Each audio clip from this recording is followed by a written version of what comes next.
Hello students, आप पढ़ रहे हैं क्लास 12th बायोलॉजी एनसीईआरटी। आप चल रहा है चैप्टर 9 के पिछले वीडियो में हमने आपको कुछ टॉपिक्स पढ़ा दिए हैं। ठीक है, जैसे आप देख रहे हैं यहाँ पे separation and isolation of DNA fragments, ये कंप्लीट हो गया है। आज हम लोग डिस्कशन करेंगे क्लोनिंग वेक्टर के बारे में। तो आप जो है ध्यान से इसको समझिएगा, क्लोनिंग वेक्टर होता क्या है। तो आइए स्टार्ट करते हैं। Cloning vector cloning vector you know that plasmid and bacteriophage have the ability to replicate within bacterial cell independent of the control of chromosomal DNA। तो देखिए ध्यान से, you know that, ठीक है, आप जान रहे हैं कि plasmid and bacteriophage have the ability to replicate within the bacterial cell। Plasmid और बैक्टीरियोफेज में, ठीक है, यह क्षमता होती है कि वह ठीक है, यह क्षमता होती है कि वह बैक्टीरियल सेल के अंदर इंडिपेंडेंट तरीके से, किसके इंडिपेंडेंट होके, क्रोमोजोमल डीएनए के। क्रोमोजोमल डीएनए से इसका मतलब नहीं है। प्लाज्मिड और बैक्टीरियोफेज जो है वह क्रोमोजोमल डीएनए से इंडिपेंडेंट होके अपने आप को रेप्लिकेट कर सकता है, अपने नंबर्स को बढ़ा सकता है। ठीक है, बैक्टीरिया के अंदर, ठीक है, बैक्टीरिया के अंदर एक होगा आपका क्रोमोजोमल डीएनए और बहुत सारे प्लाज्मिड्स होते हैं जो कि सर्कुलर डीएनए होते हैं, जो एक्स्ट्रा पार्ट होते हैं क्रोमोजोमल डीएनए के। क्रोमोजोमल डीएनए के अलावा ए स्मॉल पीस ऑफ डीएनए होते हैं, सर्कुलर पार्ट होते हैं, ठीक है, जिन्हें प्लाज्मिड कहते हैं। तो यह प्लाज्मिड और बैक्टीरियोफेज, इन दोनों के अंदर यह क्षमता होती है कि बैक्टीरियल सेल के अंदर इंडिपेंडेंट तरीके से, ठीक है, क्रोमोजोमल जो डीएनए है उससे इंडिपेंडेंट होके, उस पर निर्भर नहीं रहेंगे, अपने नंबर्स को बढ़ाते हैं। ठीक है, तो प्लाज्मिड और बैक्टीरियोफेज बैक्टीरिया सेल में बिना क्रोमोजोमल डीएनए नियंत्रण के स्वतंत्र रूप से अपने आप को रेप्लिकेट करने की क्षमता रखते हैं। ठीक, तो इस तरह से आपने देखा कि plasmid and bacteriophage have to ability to replicate within bacterial cell independent of the control of chromosomal DNA. Bacteriophage, because of their high number of per cell, have very high copy number of their genome within the bacterial cell। ठीक है, तो आप देख रहे हैं कि जो bacteriophage है, बैक्टीरियोफेज के प्रत्येक सेल में काफ़ी अधिक संख्या होने से जीवाणु, ठीक है, बैक्टीरिया कोशिका में, बैक्टीरिया सेल में इनके जो जीनोम की कई कॉपी मिलती है। ध्यान से समझें, bacteriophages because of their high number of per cell, bacteriophages जो हैं, ठीक है, इनकी एक सेल में अधिक संख्या होने के कारण have very high copy number of their genome. ठीक है, जीनोम की जो नंबर्स होती हैं वो बहुत ज़्यादा हो जाती हैं, किनमें, बैक्टीरियल सेल में। अभी आपने देखा कि प्लाज्मिड हो चाहे बैक्टीरियोफेज हो, यह बैक्टीरिया सेल के अंदर इंडिपेंडेंट रूप से, क्रोमोजोमल डीएनए के इंडिपेंडेंट रूप से, ठीक है, अपने नंबर्स को तेजी से ग्रो कराते हैं, रेप्लिकेट करते हैं। तो इसकी वजह से बैक्टीरियोफेज के नंबर्स जो होते हैं बैक्टीरिया सेल में बहुत ज़्यादा हो जाते हैं, उनकी बहुत ज़्यादा कॉपी तैयार हो जाती है। तो बैक्टीरियोफेज, ठीक है, have very high copy number of their genome within the bacterial cell. ऐसा क्यों? Because of their high number of per cell. ठीक है। तो बैक्टीरियोफेज की प्रत्येक सेल में काफ़ी अधिक संख्या होने से, ठीक है, बैक्टीरिया में इनके जीनोम की कई प्रतिकृति मिलती है। ठीक, आप पढ़ रहे हैं क्लोनिंग वेक्टर के बारे में। इसमें आपको बताया गया प्लाज्मिड और बैक्टीरियोफेज, ये दोनों बैक्टीरिया सेल में बिना क्रोमोसोमल डीएनए नियंत्रण के फ्री रूप से, मुक्त रूप से, इंडिपेंडेंट रूप से, ठीक है, रेप्लिकेट करने की क्षमता रखते हैं, अपने नंबर को बढ़ाने की क्षमता रखते हैं। बैक्टीरियोफेज के प्रत्येक सेल्स में काफ़ी अधिक संख्या होने से, बैक्टीरियोफेज की प्रत्येक सेल में काफ़ी अधिक संख्या होने से, ठीक है, बैक्टीरिया में इनके जो जीनोम हैं इनकी कई, ठीक है, रेप्लिकेट मिलते हैं, इनकी कई प्रतिकृति मिलती है। ठीक, तो bacteriophage because of their high number of per cell have very high copy number of their genome within the bacterial cell. Bacterial cell के अंदर बहुत ज़्यादा कॉपी मिलती है, किसकी? बैक्टीरियोफेज की। Some plasmids may have only 1 or 2 copy per cell. ठीक है, तो अब प्लाज्मिड की अगर बात किया जाए तो प्लाज्मिड जो होते हैं वे पर सेल में 1 या 2, some plasmid may have only 1 or 2 copy per cell, whereas other may have 15 to 100 copy per cell. ठीक है, लेकिन कुछ ऐसे भी होते हैं जिनमें 15 से 100 कॉपी भी मिलते हैं प्लाज्मिड के। ठीक है, तो some plasmids may have only 1 or 2 copy per cell. ठीक है, कुछ में 1 या 2 कॉपी मिलते हैं हर सेल में, लेकिन कुछ ऐसे भी होते हैं जिनमें 15 से 100 कॉपी भी मिल सकते हैं पर सेल में।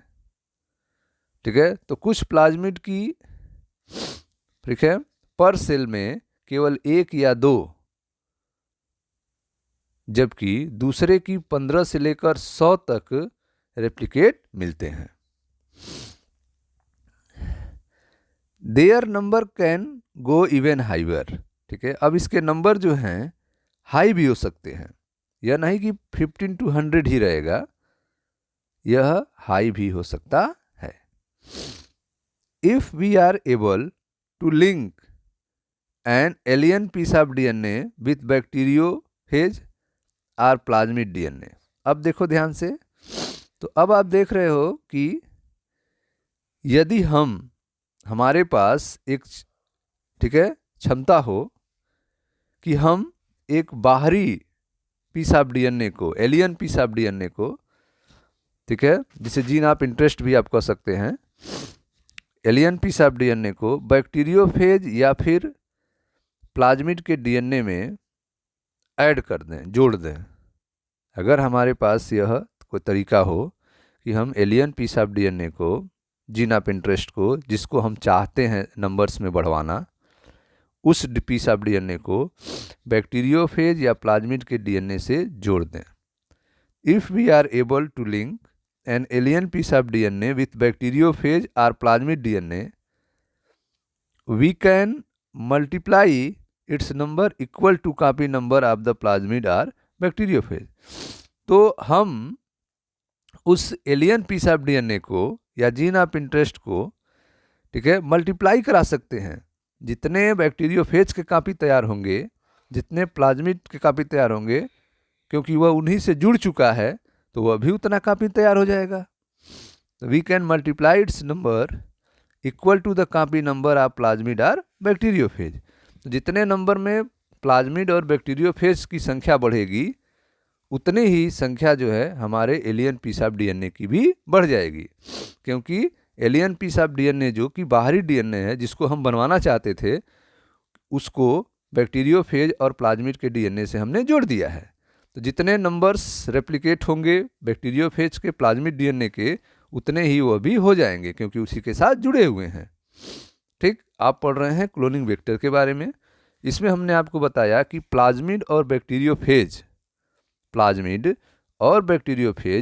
बैक्टीरिया सेल में, ठीक है, बिना क्रोमोसोमल डीएनए के नियंत्रण के, बिना बैक्टीरिया के क्रोमोसोमल डीएनए के नियंत्रण के स्वतंत्र रूप से फ्री में, ठीक है, फ्री होके रेप्लिकेट करने की क्षमता रखते हैं, अपने नंबर को बढ़ाने की क्षमता रखते हैं। कौन?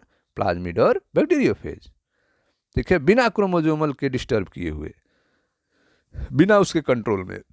बैक्टीरियोफेज की अगर बात की जाए, ठीक है, तो बैक्टीरियोफेज की प्रत्येक सेल में काफ़ी अधिक संख्या होने से बैक्टीरिया सेल में इसके जीनोम की, ठीक है, कई रेप्लिकेट मिलते हैं, कई प्रतिकृति मिलती है। ठीक है, जबकि प्लाज्मिड की अगर बात की जाए तो प्लाज्मिड की जो है, ठीक है, पर सेल में केवल 1 या 2, जबकि दूसरे में 15 से 100 तक भी रेप्लिकेट मिल सकते हैं, कापी मिल सकते हैं। इनकी संख्या ज़्यादा भी हो सकती है। ठीक है, तो अगर हम क्या करें, अभी आप देख रहे हो कि प्लाज्मिड और बैक्टीरियोफेज जो है, इसके अंदर यह पावर है कि यह बैक्टीरिया सेल के अंदर जा रहा है, तो बैक्टीरिया सेल के क्रोमोसोमल डीएनए से डिस्टर्ब न करते हुए, न होते हुए, यह इंडिपेंडेंट रूप से अपने नंबर को बढ़ा रहा है। ठीक है, तो अगर हम ऐसा करें, प्लाज्मिड या फिर बैक्टीरियोफेज के जो डीएनए है उसी में अपना डीएनए शामिल कर दें, जिस चीज़ को हम बनवाना चाहते हैं। पीस ऑफ डीएनए ऐसा हो कि जिससे प्रोटीन का निर्माण हो, या फिर कोई एंटीबायोटिक्स बनने वाला हो, कोई हार्मोन बनने वाला हो, ऐसा एलियन पीस ऑफ डीएनए हो। उस एलियन पीस ऑफ डीएनए को, जिसे हम जीन ऑफ इंटरेस्ट भी कह सकते हैं, इसको हम जोड़ दें, किससे? प्लाज्मिड से या फिर बैक्टीरियोफेज से। उसके बाद इसमें ऐड करा के हम बैक्टीरिया सेल में डाल दें, तो बैक्टीरिया सेल में डालने के बाद वो अपनी संख्या को बढ़ाएगा, प्लाज्मिड और बैक्टीरियोफेज संख्या को बढ़ेगा। तो साथ इसके वजह से हुआ कि हमारा जो इंटरेस्ट था, जो जीन ऑफ इंटरेस्ट था, जिसको हमने ऐड किया था, वो भी बढ़ जाएगा, क्योंकि उससे जुड़ा हुआ है। ठीक है, तो आपने देखा कि यदि हम एलियन डीएनए के पार्ट को बैक्टीरियोफेज या प्लाज्मिड डीएनए के साथ जोड़ दें, ठीक है, जोड़ सकें, तो इनकी संख्या भी बैक्टीरियोफेज या प्लाज्मिड की रेप्लिकेट संख्या के समान मल्टीप्लाई कर सकते हैं। उतना इसको भी हम तैयार कर सकते हैं। आगे देखें, vector use at present are engineered in such a way that they help easy linking of foreign DNA and selection, ठीक है, of recombinant from non recombinant. ठीक है, तो अगर हम मॉडर्न डे की बात करें, वर्तमान समय की अगर हम बात करें, तो वेक्टर यूज एट प्रेजेंट, आज जो है हम प्लाज्मिड और बैक्टीरियोफेज को वेक्टर की तरह यूज कर रहे हैं। ठीक है, यह जो प्लाज्मिड बैक्टीरियोफेज है, इसको हम वेक्टर की तरह यूज करेंगे। इसके अंदर जो है हम इंजीनियरिंग करेंगे, इसके अंदर जो है हम alien piece of DNA add करेंगे, जिसको हम चाहते हैं, जिसको बनवाना है हमको, उसको जो है इसके प्लाज्मिड और बैक्टीरियोफेज के डीएनए में शामिल कर देंगे। प्लाज्मिड को काट के जोड़ देंगे, बैक्टीरियोफेज के डीएनए में काट के जोड़ देंगे। ठीक है, तो vector use at present, vector जो है आज यूज हो रहा है, आर इंजीनियर्ड। ठीक है, इस तरह से इसको इंजीनियर किया जा रहा है, इस तरह से इसमें चेंज किया जा रहा है, अपने इच्छा के अनुसार उसको काट के उसमें जोड़ा जा रहा है। तो vector use as present are engineered in such a way that they help easy linking of foreign DNA. ठीक है, तो आप देख रहे हो कि इसको आसानी से इस तरह से इंजीनियर्ड किया जा रहा है, इसमें टेक्निक लगाई जा रही है कि वेक्टर में फॉरेन डीएनए को जोड़ा जा सके आसानी से।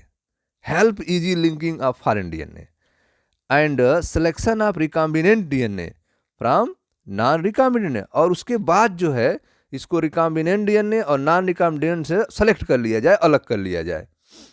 ठीक है, तो वर्तमान समय में उपयोग किए जा रहे जो वेक्टर्स हैं, उसको इस प्रकार तैयार किए जाते हैं कि इन्हें बाहरी डीएनए से जोड़ने, बाहरी डीएनए से जोड़ने और रिकॉम्बिनेंट और नॉन रिकॉम्बिनेंट के चयन में सहायता मिलती है। ठीक है, किसका रिकॉम्बिनेंट हुआ है, किसका नहीं हुआ है, ठीक है, इसमें हमें मदद मिलती है, हेल्प मिलती है। यह कैसे पॉसिबल हुआ है? यह पॉसिबल हुआ है जेनेटिक इंजीनियरिंग की वजह से। और किसमें किया गया है? वेक्टर में। तो vector used at present are engineered in such a way that help easy linking of foreign DNA. ठीक है, तो वेक्टर जो है आज जो है इंजीनियर्ड करके उसमें फॉरेन डीएनए को ऐड किया जा रहा है, एलियन डीएनए को ऐड किया जा रहा है, पीस ऑफ इंटरेस्ट को ऐड किया जा रहा है, और उसके बाद जो है रिकॉम्बिनेंट और नॉन रिकॉम्बिनेंट को सेलेक्ट किया जा रहा है। ठीक है, आसानी हो जा रही है कि कौन रिकॉम्बिनेंट है, कौन नॉन रिकॉम्बिनेंट, किसमें रिकॉम्बिनेंट हुआ है और किसमें नहीं हुआ है, इसको अलग करने में मदद मिल रही है। ठीक है, आप पढ़ रहे हैं क्लोनिंग वेक्टर के बारे में।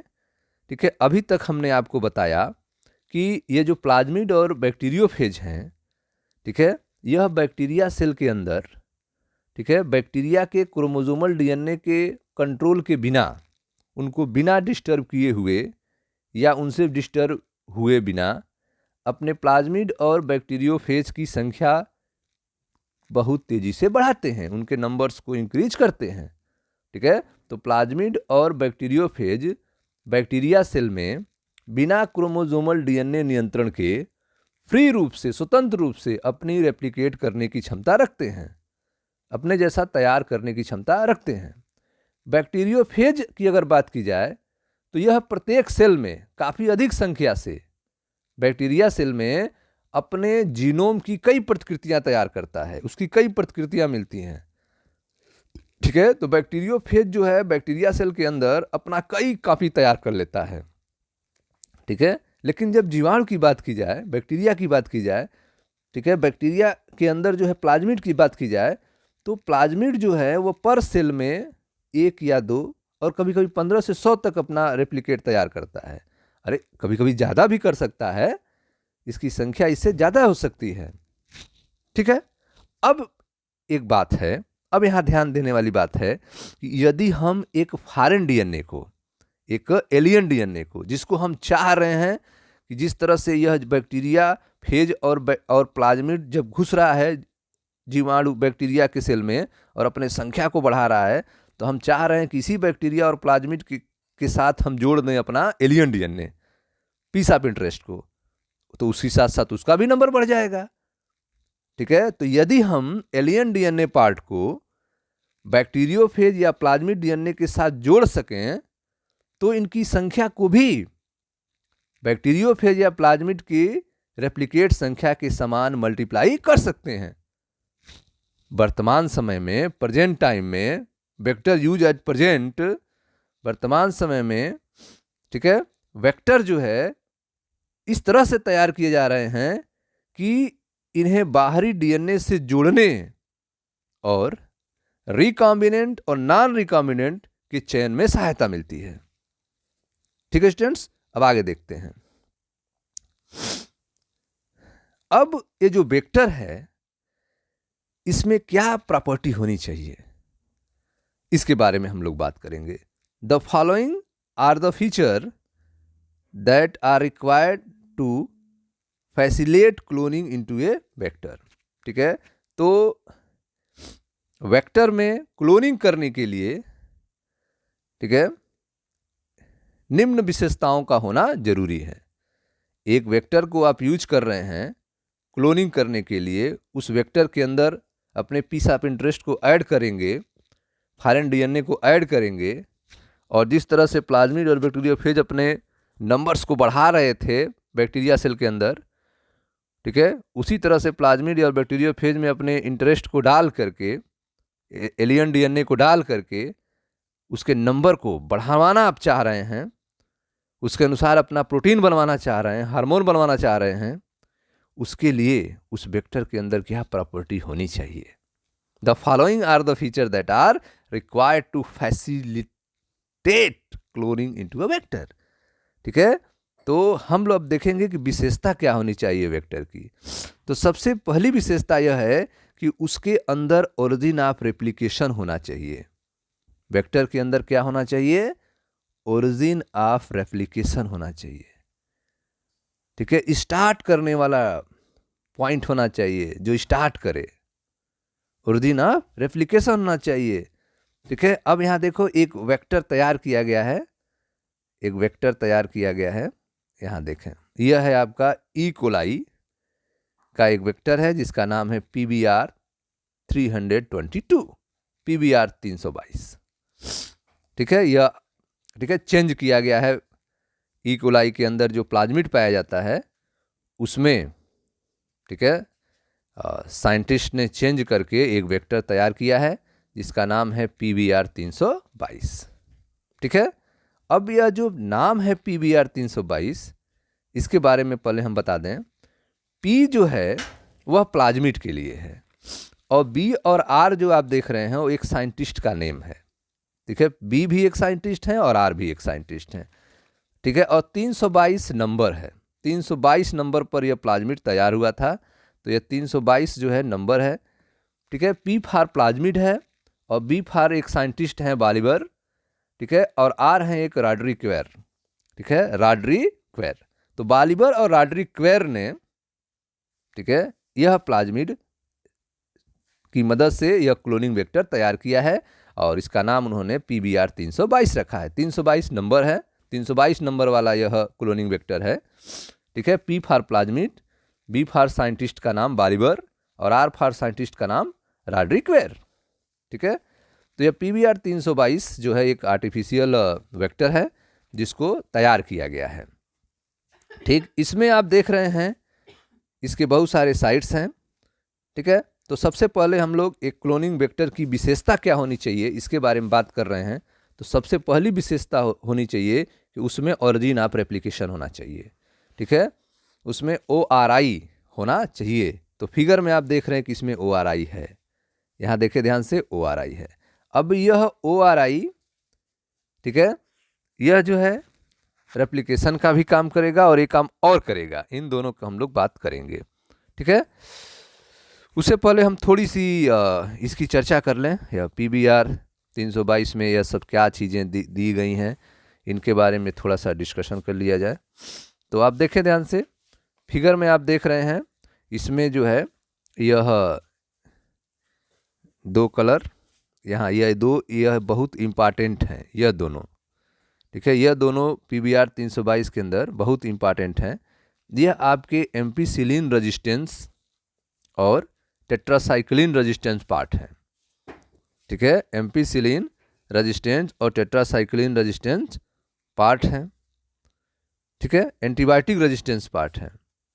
E coli cloning vector 320 PBR 322, देखें ध्यान से, फिगर नंबर 9.4 में क्या कहा गया है। ई कोलाई क्लोनिंग वेक्टर जिसका नाम है PBR 322 शोइंग रिस्ट्रिक्शन साइट। ठीक है, तो इसमें आप देख रहे हैं कि बहुत सारे रिस्ट्रिक्शन साइट्स हैं। PBR 322 में क्या है? रिस्ट्रिक्शन साइट्स हैं। रिस्ट्रिक्शन साइट्स क्या होते हैं? तो अभी रिस्ट्रिक्शन एंजाइम के बारे में हमने आपको पिछले वीडियो में बताया था कि यह ऐसे साइट्स हैं जहाँ पर एंजाइम वर्क करके इनको काटते हैं और काट कर वहाँ पर एलियन DNA को हम जोड़ सकते हैं। ठीक है, तो रिस्ट्रिक्शन साइट्स जो हैं आपके क्लोनिंग वेक्टर में होना चाहिए जहाँ से काट कर एलियन DNA को जोड़ा जा सके। ठीक है, तो अगर वह रिस्ट्रिक्शन साइट जो है एक एंजाइम के लिए, एक रिस्ट्रिक्शन एंजाइम के लिए एक ही है तो बहुत बढ़िया है, लेकिन अगर उस में जो वेक्टर है उसमें उसी एंजाइम के लिए कई ठो रिस्ट्रिक्शन साइट है तो बहुत ख़राब है, क्योंकि जब वो एंजाइम हम डालेंगे रिस्ट्रिक्शन एंजाइम तो वह प्लाज्मिड को काटेगा। कई ठो साइट होंगे एक ही एंजाइम के लिए तो प्लाज्मिड जो है कई भागों में कट जाएगा और ख़राब हो जाएगा, बेकार हो जाएगा। तो कम से कम रिस्ट्रिक्शन साइट होना चाहिए किसी एक एंजाइम के लिए। ठीक है, अगर एक तो है तो बहुत बढ़िया है, एक ही रिस्ट्रिक्शन साइट है, एक ही जगह से काटने की व्यवस्था है तब तो बहुत बढ़िया है। ठीक है, वहाँ से कट करके वहाँ अपना एलियन DNA जोड़ देंगे तब तो बहुत बढ़िया है, लेकिन अगर कई ठो रहेगा तो आपका क्लोनिंग वेक्टर खराब हो जाएगा। ठीक है। तो रिस्ट्रिक्शन साइट्स आप देख रहे हैं, तो E coli cloning vector PBR 322 showing restriction site. इसमें रिस्ट्रिक्शन साइट जो है कौन कौन है, इसमें आप देख रहे हैं कि यहाँ पे एम्पिसिलिन रेजिस्टेंस जो है वहाँ पे 2 रिस्ट्रिक्शन साइट है, PBU फर्स्ट और PST फर्स्ट। ठीक है, PBU फर्स्ट और PST फर्स्ट। ठीक है, पवन पस्त या एम्पिसिलिन रिस्ट्रिक्शन साइट पवन पस्त आप कह सकते हैं। PBU फर्स्ट, इसको आप पवन दिमाग में बैठाएं, और PST फर्स्ट को पस्त, पवन पस्त। तो पवन पस्त रिस्ट्रिक्शन साइट किधर होती है, वह होती है फिगर में आप देख रहे हैं लेफ्ट साइड होती है एम्पिसिलिन रिस्ट्रिक्शन, जो एम्पिसिलिन रेजिस्टेंस पार्ट है, एम्पिसिलिन रेजिस्टेंस पार्ट है, जिसकी वजह से इस प्लाज्मिड में, ठीक है, हम एम्पिसिलिन बैक्टीरिया डालें तो यह मरता नहीं है, क्योंकि इसके पास एम्पिसिलिन रेजिस्टेंस साइट है। एम्पिसिलिन एक बैक्टीरिया, ठीक है, एक एंटीबायोटिक है। ठीक है, जैसे किसी को अगर फीवर होता है, बॉडी में उसके बैक्टीरिया की हमला हो जाती है, तो उसको मारने के लिए, ठीक है, एम्पिसिलिन की दवा दी जाती है, एम्पिसिलिन एंटीबायोटिक खिलाई जाती है। ठीक, अगर नॉर्मल रूप से हम बात करें ई कोलाई के, अगर किसी के बॉडी में ई कोलाई बैक्टीरिया ने अटैक कर दिया है, उसकी वजह से उसको प्रॉब्लम हो रहा है, तो ई कोलाई को मारने के लिए आप एम्पिसिलिन का कैप्सूल दे सकते हैं, जिससे ई कोलाई का नंबर्स कम हो जाएंगे, मर जाएंगे और व्यक्ति स्वस्थ हो जाएगा। लेकिन बार बार आप एम्पिसिलिन दे रहे हैं तो एम्पिसिलिन रेजिस्टेंस हो जाएगा। जो ई कोलाई है, बैक्टीरिया जो है, वह एम्पिसिलिन रेजिस्टेंस हो जाएगा, उसके अंदर एम्पिसिलिन रेजिस्टेंस की प्रॉपर्टी आ जाएगी। उसके बाद अब जो है उसको जब रेजिस्टेंस हो जाएगा, तब आप एम्पिसिलिन का कैप्सूल देंगे खाने पर, तब उसका फीवर ठीक नहीं होगा, क्योंकि अब वो रेजिस्टेंस हो चुका है। ठीक है, तो एम्पिसिलिन देने से यह ई कोलाई वेक्टर समाप्त नहीं होगा, क्योंकि एम्पिसिलिन रेजिस्टेंस है। उसी तरह से टेट्रासाइक्लिन की बात है, टेट्रासाइक्लिन भी आपका एक एंटीबायोटिक है। ठीक है, तो टेट्रासाइक्लिन रेजिस्टेंस हो गया है ये भी। तो इस तरह से यह ई कोलाई वेक्टर जो आप देख रहे हैं, इनमें दोनों रेजिस्टेंस प्रॉपर्टी है, एम्पिसिलिन रेजिस्टेंस प्रॉपर्टी है और टेट्रासाइक्लिन की भी रेजिस्टेंस प्रॉपर्टी है। इन दोनों मेडिसिन से इन पर इफेक्ट नहीं होगा। इन पर इफेक्ट कब होगा, जब हम एम्पिसिलिन रेजिस्टेंस साइट को हटा दें, डिस्टर्ब कर दें, तब एम्पिसिलिन इन पर असर करेगा। या फिर टेट्रासाइक्लिन रेजिस्टेंस साइट को अगर हम हटा दें, तब इस पर टेट्रासाइक्लिन कैप्सूल का असर होगा। ठीक, तो आप देख रहे हैं कि एम्पिसिलिन को डिस्टर्ब करने के लिए, एम्पिसिलिन रेजिस्टेंस को डिस्टर्ब करने के लिए 2 रिस्ट्रिक्शन साइट हैं, या तो पवनपस्त एक PBU फर्स्ट हो या PST फर्स्ट हो। ठीक है, या तो आप PBU फर्स्ट रिस्ट्रिक्शन एंजाइम डाल दें, तब एम्पिसिलिन रेजिस्टेंस साइट डिस्टर्ब हो जाएगा। ठीक है, और यहाँ पर आप एलियन अपना DNA ऐड कर दें जिसको आप चाहते हैं, या फिर PST फर्स्ट को डालें और इसको आप यूज कर लें। ठीक है स्टूडेंट्स, अब हम देखते हैं टेट्रासाइक्लिन रेजिस्टेंस पार्ट को। तो टेट्रासाइक्लिन रेजिस्टेंस पार्ट में आप देख रहे हैं 2 रिस्ट्रिक्शन साइट है, एक है BAM H1 और SAL1। ठीक है, BAM H1 है और SAL1 है, ये 2 रिस्ट्रिक्शन साइट है टेट्रासाइक्लिन रेजिस्टेंस में। अगर हम BAM H1 का यूज करें, तब टेट्रासाइक्लिन रेजिस्टेंस साइट डिस्टर्ब हो जाएगी। ठीक है, इस पर टेट्रासाइक्लिन का असर होने लगेगा। ठीक है, SAL1, ठीक है, अगर SAL1 का यूज करते हैं, तब जो है यह टेट्रासाइक्लिन रेजिस्टेंस साइट डिस्टर्ब हो जाएगी और इस पर टेट्रासाइक्लिन का जो है कैप्सूल देने से इस पर इफेक्ट होगा, बैक्टीरिया मरेगा। ठीक, तो एम्पिसिलिन रेजिस्टेंस साइट में आप देख रहे हैं 2 हैं, एक है PBU फर्स्ट और एक है PST फर्स्ट, पवन पस्त। इसको आप इस तरह से लर्न कर सकते हैं, PBU फर्स्ट और PST फर्स्ट। और टेट्रासाइक्लिन रेजिस्टेंस साइट में 2 हैं, ठीक है, बंसल, इसको आप बंसल के रूप में याद कर सकते हैं, BAM H1, ठीक है, BAM H1 और SAL1, बंसल। ठीक है, बंसल के मतलब मतलब BAM को आप लीजिएगा, ठीक है, BAM H1 और SAL मिस, ठीक है, SAL फर्स्ट। ठीक है, अब यह देखें यहाँ पे, यह आपका बंसल फर्स्ट जो है देख रहे हैं, BAM H1 जो है, ठीक है, एक है आपका BAM H1 और एक है रिस्ट्रिक्शन साइट उसी में SAL1। ये 2 रिस्ट्रिक्शन साइट हैं। यह जो BAM और H1 आप देख रहे हैं, ये सब माइक्रो ऑर्गेनिज्म के नेम हैं, उन्हीं के अनुसार इसका नेमिंग किया गया है। जैसे आप देख रहे हो कि SAL1 जो है, यह स्टेप्टो, ठीक है, स्टेप्टोमाइसीज एल्बस, स्ट्रेप्टोमाइसिस एल्बस है। ठीक है, स्ट्रेप्टोमाइसिस एल्बस से पता चला है इसको, इसका नाम साल 1 रखा गया है। और यह जी और टी के बीच में काटता है, जी और टी के बीच में कट करता है साल 1। ठीक है, उसी तरह से बाम H1 है, बाम H1 है। ठीक है, इसको भी जो है निकाला गया है बैक्टीरिया से और यह भी कट करने का काम करता है। ठीक, अगला जो है आप देख रहे हैं, चलो उसके अलावा आप देखें और भी साइट्स हैं, जैसे आप देखें इको R1 है, ऊपर देखें इन दोनों के जो है राइट साइड में आपका टेट्रासाइक्लिन रेजिस्टेंस हो गया और लेफ्ट साइड में आप हो गया एम्पिसिलिन रेजिस्टेंस। और उसके ऊपर आप देखें ध्यान से यह साइट, इस साइट में आप देख रहे हैं कि यहाँ पर इको R1 है और हिंड 3rd है, इको R1 है और हिंड 3rd है। ठीक है, हिंद 3rd आप जानते हैं हीमोफिलस इन्फ्लुएंजी। ठीक है, हीमोफिलस इन्फ्लुएंजी। हिंद 3rd जो है आपका, हिंद 2nd तो पहले खोजा गया था रिस्ट्रिक्शन साइट, हिंद 3rd जो है वो ए और ए के बीच में कट मारता है, ए और ए के बीच में कट मारता है हिंड 3rd। ठीक है, इको R1 के बारे में आप जानते हैं, इको R1 जो है स्टीरिया कोलाई है, RY13 है इको R1, यह जी और ए के बीच में कट मारता है इको R1। ठीक, क्ले फर्स्ट, ठीक है, उसी में आप देख रहे हैं एक क्ले फर्स्ट है। यह 3 रिस्ट्रिक्शन साइट जो है ऊपर जो है आप देख रहे हैं। ठीक है, एक तो आपको याद रखना है कि जो लेफ्ट साइड में टेट्रासाइक्लिन होता है और ठीक है राइट साइड में टेट्रासाइक्लिन होता है, लेफ्ट साइड में एम्पिसिलिन रेजिस्टेंस होता है और उसके ऊपर ठीक जो है 3 होते हैं। ठीक है, इको R1, क्ले 1 और Hind 3rd, eco R1, clay 1 और हिंद 3rd। ठीक है, यह आप लर्न करेंगे। नीचे में आते हैं तो नीचे में आप देख रहे हैं ओराई है, ओरिजिन ऑफ रेप्लिकेशन ORI है। ठीक है, यह होना सबसे पहले जरूरी है, किसी भी क्लोनिंग वेक्टर में ORI होना जरूरी है। अगर सब कुछ है ORI नहीं है तो कोई मतलब नहीं है। जब ओरिजिन नहीं है तो क्या मतलब है। ठीक है, तो ओरिजिन होना जरूरी है। ठीक है, क्योंकि ओरिजिन होना स्टार्टिंग हुई यही से होगा, ओरिजिन होना स्टार्ट करने का काम है। और नंबर ऑफ कॉपी भी इसी पर डिपेंड करता है, कितना कॉपी बनेगा ओरिजिन डिसाइड करता है। ठीक है, क्लोनिंग वेक्टर के कितने कॉपी बनेंगे ये ओरिजिन ही डिसाइड करेगा। तो नंबर ऑफ कॉपी भी ओरिजिन डिसाइड करेगा और स्टार्टिंग भी ओरिजिन डिसाइड करेगा। ठीक है, उसके बाद आप देख रहे हैं एक है रोप, ROP। ठीक है, ROP है।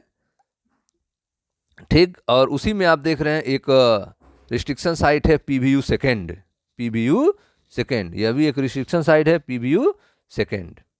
ठीक है, तो अब देखें ध्यान से फिगर 9.4 में E coli cloning vector PBR 322 showing restriction site, इसमें आपको रिस्ट्रिक्शन साइट्स दिख रहे हैं कौन कौन है, hind 3rd, eco R1, balm H1, साल 1, PBU second, PST first, clay first.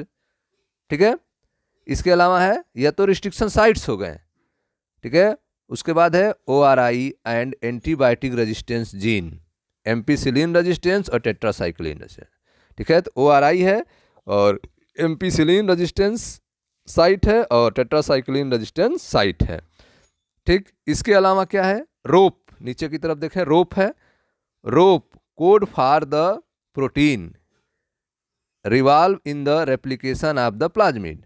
ठीक है, प्लाज्मिड का रेप्लिकेशन होगा, इसके लिए प्रोटीन की उपलब्धता किसके द्वारा होता है, रोप के द्वारा होता है। ठीक है, तो यह जो रोप आप देख रहे हैं, रोप प्लाज्मिड के रेप्लिकेशन में भाग लेने वाले प्रोटीन का ठीक है कूटलेखन करता है। ठीक है, कोडिंग करता है कौन, रोप। रोप जो है वह प्लाज्मिड के रेप्लिकेशन में भाग लेने वाले प्रोटीन का क्या करता है, कोडिंग करता है, तो रोप साइड में। और वहाँ पर एक PBU सेकेंड है रिस्ट्रिक्शन साइट। ठीक है, तो इस तरह से आपने देखा कि ई कोलाई वेक्टर जिसका नाम PBR 322 है, इसमें क्या क्या चीज़ें दिख रही हैं, तो इसमें आपको रिस्ट्रिक्शन साइट्स दिख रहे हैं। रिस्ट्रिक्शन साइट्स कौन कौन है, हिंद 3rd है, इको R1 है, बाम H1 है, साल 1 है, PBU सेकेंड है, PST फर्स्ट है, क्ले फर्स्ट है। इसके अलावा ORI है। ठीक है, ऑरिजिन ऑफ रेप्लिकेशन है, एंटीबायोटिक रेजिस्टेंस जीन्स भी हैं दोनों साइड में, एक तरफ है एम्पिसिलिन रेजिस्टेंस जीन, एक तरफ है टेट्रासाइक्लिन रेजिस्टेंस जीन। और नीचे की तरफ आप देख रहे हैं रोप कोड है, रोप है, और यह रोप किस लिए है? तो रोप है code for the protein involve in the replication of plasmid.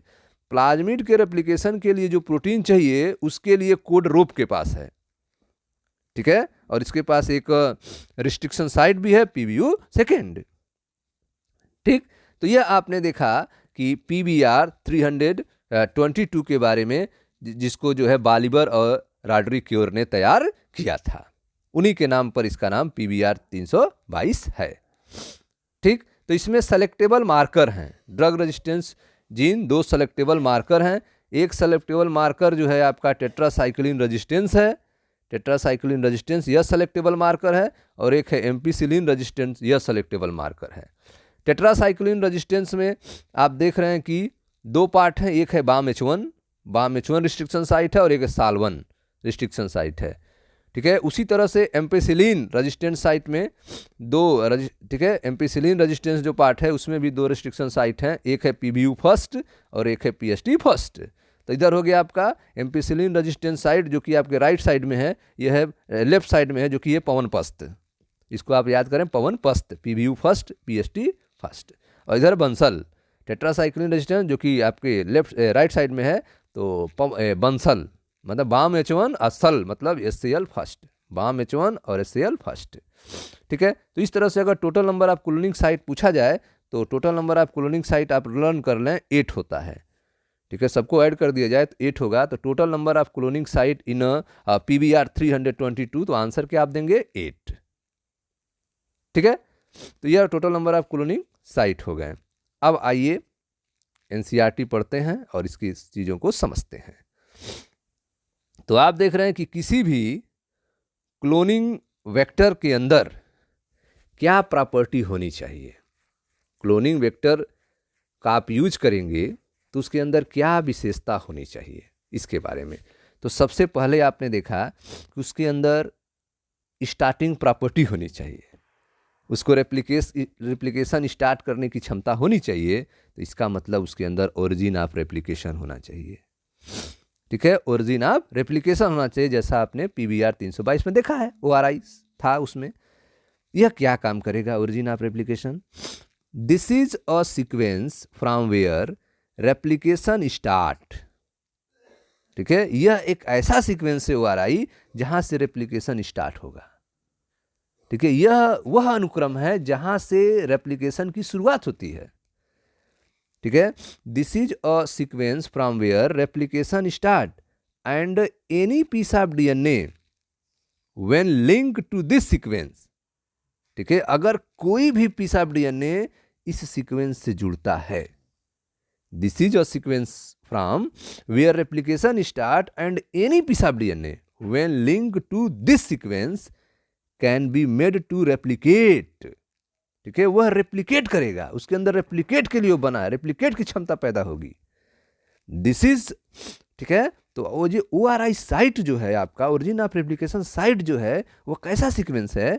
तो this is a sequence from where replication start, यह वह अनुक्रम है जहां से रेप्लिकेशन की शुरुआत होती है।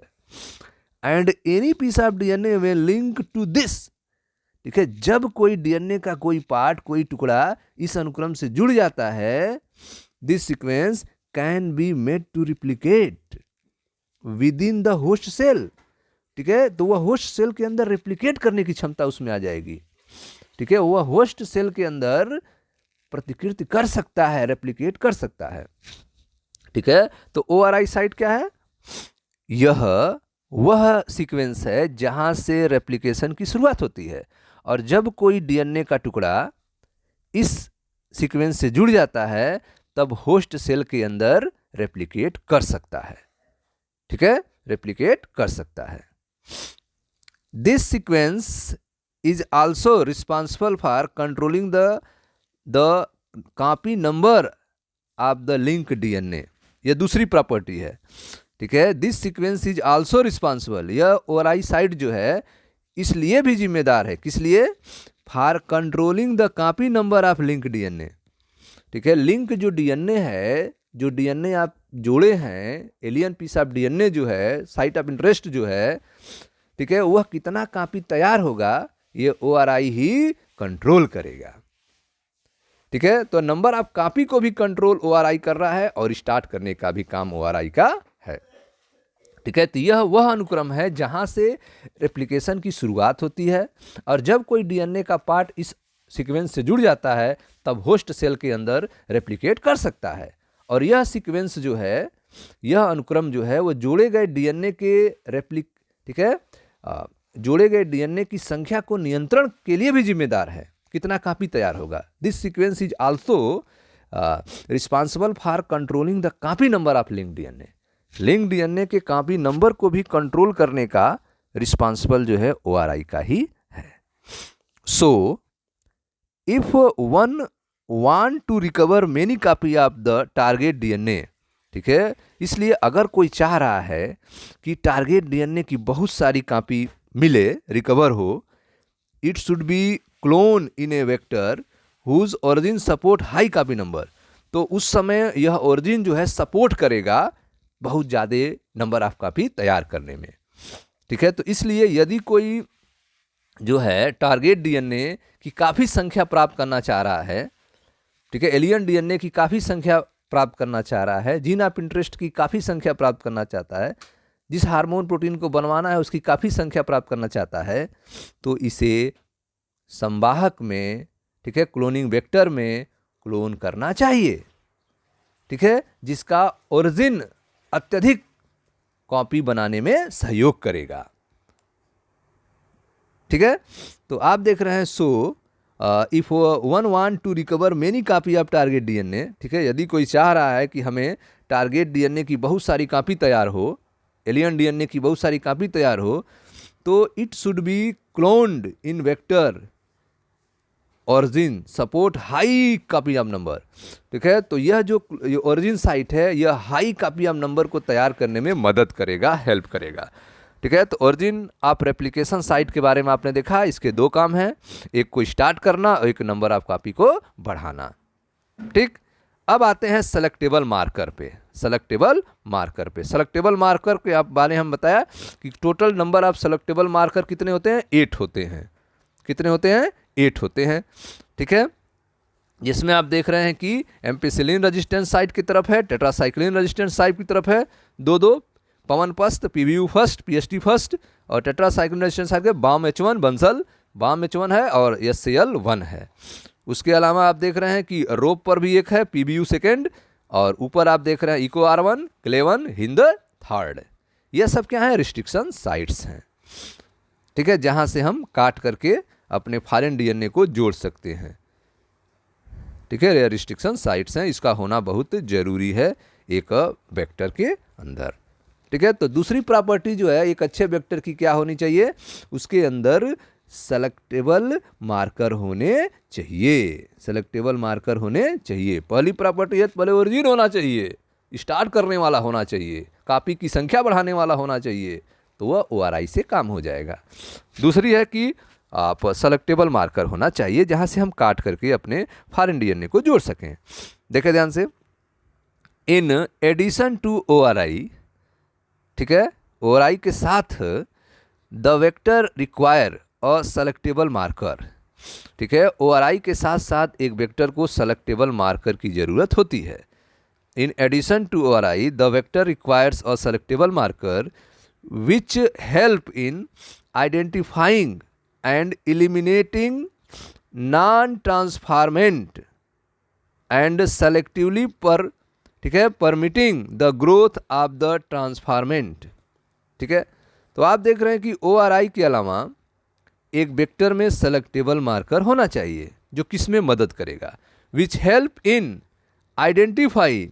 यह सेलेक्टेबल मार्कर जो है यह मदद करेगा, किससे मदद करेगा, पहचान करने में। किसकी पहचान करने में, ठीक है, किसको अलग करने में, आइडेंटिफाई करने में और एलिमिनेट करने में। किसको, नॉन ट्रांसफॉर्मेंट और सेलेक्टेबल परमिटिंग। नॉन ट्रांसफॉर्मेंट को अलग करने में, किसको अलग करने में, नॉन ट्रांसफॉर्मेंट को अलग करने में यह सेलेक्टेबल मार्कर हेल्प करेगा। ठीक है, विच हेल्प टू आइडेंटिफाई। ठीक है, यह पहचान करने में भी मदद करेगा और उसके साथ नॉन ट्रांसफॉर्मेंट को एलिमिनेट करने में भी मदद करेगा जिसमें कोई परिवर्तन नहीं हुआ है।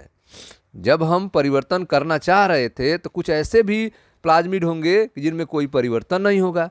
तो जब जिसमें कोई परिवर्तन नहीं है अर्थात वह नॉन ट्रांसफॉर्मेंट है, तो नॉन ट्रांसफॉर्मेंट को अलग करने में, ठीक है, और बाकी जो ट्रांसफॉर्मेंट हैं, ठीक है, नॉन रिकॉम्बिनेंट ट्रांसफॉर्मेंट और रिकॉम्बिनेंट ट्रांसफॉर्मेंट, इनको पहचान करने में यह मदद करेगा। ठीक है, तो इन एडिशन टू ORI, ठीक है, ORI के साथ साथ एक वेक्टर में सेलेक्टेबल मार्कर होना चाहिए और यह सेलेक्टेबल मार्कर पहचान कराएगा non transformant, non recombinant transformant और रिकॉम्बिनेंट ट्रांसफॉर्मेंट को। ठीक है, तो विच help in identifying and eliminating non transformant and selectively permitting the growth of the transformant. ठीक है, और वह सेलेक्ट कराएगा, ठीक है, ताकि जो है ग्रो हो सके कि कौन ग्रो हो सके, ट्रांसफॉर्मेंट, जो ट्रांसफॉर्मेंट जो है वह ग्रो हो सके, उसको सेलेक्ट करने में यह मदद करेगा। ठीक है, तो आप देख रहे हैं कि यह जो आपका सेलेक्टेबल मार्कर है यह ORI के साथ, ठीक है, क्लोनिंग वेक्टर, ठीक है, क्लोनिंग वेक्टर में यह सेलेक्टेबल मार्कर का होना आवश्यक है। ठीक है, यह जो है नॉन ट्रांसफॉर्मेंट और ट्रांसफॉर्मेंट को पहचानने में मदद करता है। ठीक है, ताकि जो है ट्रांसफॉर्मेंट की पहचान की जाए। अब प्रश्न है कि यह चीज़ें है क्या, यह ट्रांसफॉर्मेंट क्या है, नॉन ट्रांसफॉर्मेंट क्या है, यह चीज़ें क्या है। तो आइए हम लोग समझते हैं ट्रांसफॉर्मेशन क्या है। ठीक है, देखें तो ट्रांसफॉर्मेशन या ट्रांसफॉर्मेंट को पहचानने में मदद करेगा सेलेक्टेबल मार्कर, उनको अलग करने में मदद करेगा selectable marker.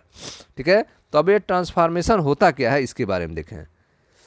Transformation is a procedure. Transformation क्या है, एक प्रोसीजर है, और इस ट्रांसफॉर्मेशन को हम पहचानने में कैसे, सेलेक्टेबल मार्कर मदद करेगा ट्रांसफॉर्मेशन को पहचानने में। ठीक है, मतलब नॉर्मल प्लाज्मिड है और एक प्लाज्मिड है जो ट्रांसफॉर्म हो चुका है, जिसके अंदर आपका एलियन DNA जुड़ चुका है। ठीक है, तो जिस प्लाज्मिड के अंदर आपका एलियन DNA जुड़ चुका है वो आपका ट्रांसफॉर्मेशन है, उसका ट्रांसफॉर्मेशन हो चुका है, उसका परिवर्तन हो चुका है। तो जो परिवर्तन वाला प्लाज्मिड है उसको पहचानने में सेलेक्टेबल मार्कर आपका हेल्प करेगा। ठीक है, तो अब हम लोग समझेंगे ट्रांसफॉर्मेशन होता क्या है। ट्रांसफॉर्मेशन इज ए प्रोसीजर, ठीक है, transformation is a procedure through which a piece of DNA is introduce in host bacterium. Transformation एक प्रक्रिया है, एक प्रोसेस है जिसके द्वारा, ठीक है, एलियन पीस ऑफ DNA को होस्ट के बैक्टीरियम के अंदर डाला जाता है, जो होस्ट बैक्टीरिया है उसके अंदर डाला जाता है। Transformation is a procedure through which a piece of DNA is introduce in a host bacterium. ठीक है, होस्ट बैक्टीरियम के अंदर पीस ऑफ DNA को क्या किया जाता है, इंट्रोड्यूस किया जाता है। You will study the process in subsequent section. इसके बारे में हम आगे अभी बताएंगे, सबसिक्वेंट सेक्शन में ये ट्रांसफॉर्मेशन के बारे में और हम बताएंगे। ठीक है, तो ट्रांसफॉर्मेशन एक प्रोसीजर है जिसमें पीस ऑफ DNA को होस्ट बैक्टीरियम के अंदर इंटर कराते हैं, इंट्रोड्यूस कराते हैं। ठीक है, नॉर्मली अगर बात की जाए the gene encoding resistance to antibiotic, ठीक है, जो जीन इनकोडिंग रेजिस्टेंस है एंटीबायोटिक प्लाज्मिड में, जैसे कि एम्पिसिलिन रेजिस्टेंस है, या फिर क्लोरोफेनिकॉल रेजिस्टेंस है, टेट्रासाइक्लिन रेजिस्टेंस है, या फिर केनामाइसिन का रेजिस्टेंस है, ETC। ठीक है, यह क्या है, जीन इनकोडिंग रेजिस्टेंट साइट हैं एंटीबायोटिक्स के प्लाज्मिड के अंदर। ठीक है, अगर ये gene encoding resistant site plasmid के अंदर है तो ठीक है, इन एंटीबायोटिक से वो हम नहीं मरेगा क्योंकि उनके पास रेजिस्टेंस है। इन एंटीबायोटिक का उनके ऊपर असर नहीं होगा, एम्पिसिलिन का, क्लोरोफेनिकॉल का, टेट्रासाइक्लिन का, केनामाइसिन का, इनके द्वारा वह नहीं मरेगा क्योंकि उसके पास इसके रेजिस्टेंस साइट हैं। ठीक है, तो are considered useful selectable marker for E coli. तो इनको ध्यान में रखते हुए हमें एक यूजफुल सेलेक्टेबल मार्कर इकोलाई के लिए लेना होगा।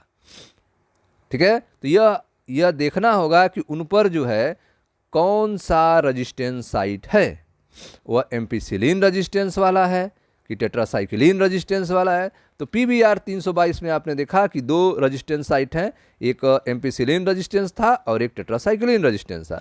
तो इन पर जो है एम्पिसिलिन और टेट्रासाइक्लिन का असर नहीं होगा, इन दवा का असर नहीं होगा उनको मारने में, क्योंकि उनके पास उसकी रेजिस्टेंस है। तो अगर हम इसको मारना चाहते हैं तो एम्पिसिलिन टेट्रासाइक्लिन के अलावा जो ड्रग हैं दिया जाएगा, जैसे क्लोरोफेनिकॉल दे दें, कैनामाइसिन दे दें, तो इससे वह जो है इकोलाई मर जाएगा। ठीक है, लेकिन उस पर जब टेट्रासाइक्लिन रेजिस्टेंस, एम्पिसिलिन रेजिस्टेंस है, तो इन दवाओं का असर उस पर नहीं होगा। तो यह बातें हो ध्यान रखना है कि सेलेक्टेबल मार्कर जो है इकोलाई का, ठीक है, उन पर कौन कौन से हैं रेजिस्टेंस साइट हैं। नॉर्मल रूप से अगर देखा जाए इकोलाई पे, तो नॉर्मल इकोलाई पे कोई रेजिस्टेंस साइट नहीं होती है, किसी भी एंटीबायोटिक के प्रति रेजिस्टेंस नहीं होता है। ठीक है, देखें ध्यान से, the normal E coli cell do not carry resistance again any these antibiotic. Normal रूप से इकोलाई सेल में किसी भी एंटीबायोटिक का रेजिस्टेंस नहीं होता है। ठीक है, अभी आपने PBR 322 में रेजिस्टेंस देख रहे हैं, जो एम्पिसिलिन और टेट्रासाइक्लिन का रेजिस्टेंस है, ये तो तैयार किया गया है।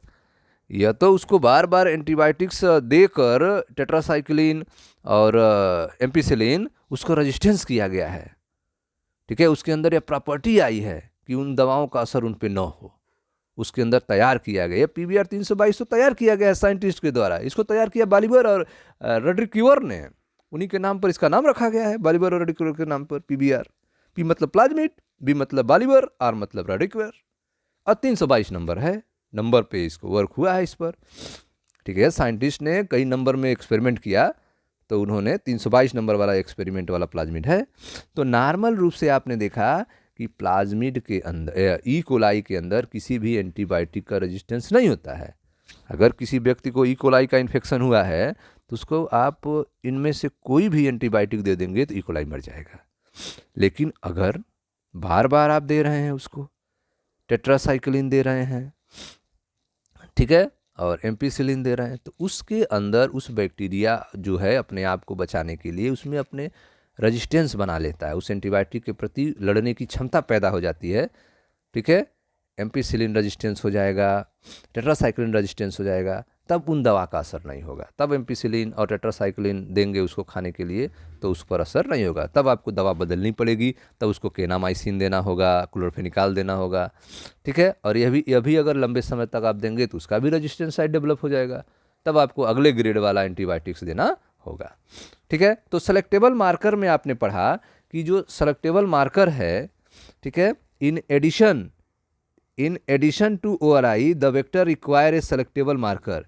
ORI के अलावा वेक्टर के अंदर एक सेलेक्टेबल मार्कर होना चाहिए, और यह सेलेक्टेबल मार्कर हेल्प करेगा, ठीक है, ट्रांसफार्मेंट को अलग करने में। ट्रांसफार्मेंट कौन है?